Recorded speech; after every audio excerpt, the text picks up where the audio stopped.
Commençons par les emballages recyclables. Alors, à votre avis, est-ce que le procédé de recyclage va être le même pour le carton, le papier, le plastique et le métal? Non. Alors, qu'est-ce qu'il va falloir faire? Il va falloir les séparer. Exactement, et ça va se faire dans un centre de tri. Alors, les enfants, allons voir comment fonctionne le centre de tri et vous comprendrez pourquoi il est si important de ne pas commettre d'erreurs.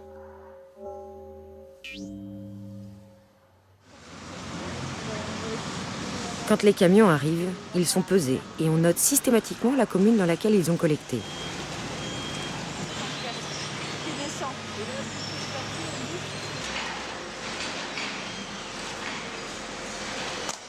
Les camions vidés, les déchets sont acheminés sur la ligne de tri via des tapis roulants. Et regardez, la première chose qui est faite, c'est un tri manuel. On appelle ça la cabine de pré-tri. Logiquement, si on triait correctement, le pré-tri serait plus facile. Mais on voit des tas de choses qui n'ont rien à faire là. Dans cette cabine de tri, on isole certains éléments. Il y a tellement d'erreurs de tri qu'ils sont surtout obligés de retirer ce qui n'a rien à faire dans les emballages recyclables. Regardez le nombre de sacs plastiques. Passé cette première cabine de tri, les emballages passent dans le tri mécanique. Le tri mécanique se fait grâce à un ensemble de tapis, de trommelles, d'aimants qui permettent de séparer les 4 matériaux.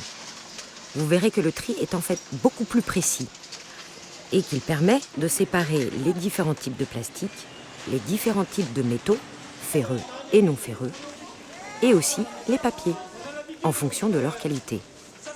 Voilà un trommel. C'est un grand cylindre dont les parois sont trouées. Il tourne sur lui-même et agit comme un tamis. Il permet, en fonction de la taille des trous, de trier les corps plats, les cartons, papier et les corps creux. Il permet aussi de séparer tout ce qui est trop petit. La séparation des emballages métalliques se fait par différents procédés. Il y a de grands aimants, appelés overbands, pour les métaux ferreux, et ce qu'on appelle des courants de Foucault pour séparer l'aluminium. Avant les cabines de tri manuel qui arrivent à la fin, il y a aussi une machine très particulière qui permet de séparer les bouteilles en plastique. Cette machine de tri optique reconnaît la matière et expulse les bouteilles du tapis à l'aide d'un jet d'air très puissant. Une fois tous les matériaux triés, ce ne sont pas 4, mais bien 9 flux différents qui seront tous recyclés dans des usines différentes. Pour vous donner un exemple, quand vous mettez du plastique dans le bac, on va ressortir plusieurs types de plastique. Effectivement, il y a les bouteilles d'eau claire, les bouteilles d'eau colorée, ou alors les bouteilles opaques, comme les bouteilles de lait, les flacons de shampoing. Et c'est la même chose pour les papiers. On a différents types de qualité de papier. Enfin, il y a les métaux ferreux et les métaux non ferreux. Ils sont ensuite tous mis en balles, c'est-à-dire écrasés, compactés en gros cubes, qui partent chacun dans des usines spécialisées. Ce qui est un déchet pour l'habitant est en fait une matière première pour ceux qui vont les recycler.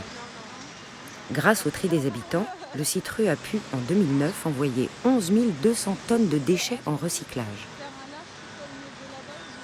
Et les erreurs de tri, elles deviennent quoi après? Les erreurs de tri, elles vont être renvoyées ici à Carrières-sur-Seine pour y être incinérées. Ça fait des transports en plus? Oui, ça fait des transports en plus. Autant vous dire que mieux on trie, moins ça coûte. Ça, c'est clair. Le pétrole, par exemple, est une énergie fossile. On utilise le pétrole pour fabriquer de l'essence, mais aussi du plastique et plein d'autres choses. On pompe, alors qu'on sait qu'il reste à peu près 100 ans de pétrole sur Terre. Utiliser du plastique pour refabriquer du plastique, c'est donc permettre d'économiser ces ressources absolument indispensables.